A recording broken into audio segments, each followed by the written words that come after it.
On est sur un bilan définitif de 2 décédés, un blessé dans un état grave et 6 blessés dans un état léger, dont 3 sapeurs-pompiers. On découvre une personne qui s'est défenestrée et qui se trouve sur la rue principale, un homme. Ensuite, on constate cette propagation assez importante, assez violente du feu du troisième, notamment par la façade extérieure, mais aussi par la cage d'escalier.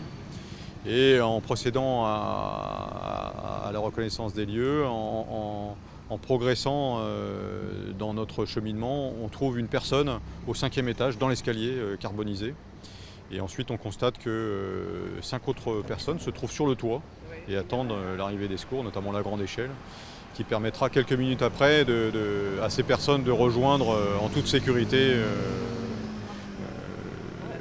les secours. On peut supposer que l'origine est vraisemblablement accidentelle au regard de l'heure à laquelle s'est produite le feu, une heure nocturne, et que les gens ont été surpris dans leur sommeil. Ce que je peux vous dire, c'est que c'est un immeuble récent, des années 30, et qui ne présentait pas de difficultés particulières et dont l'état était tout à fait satisfaisant.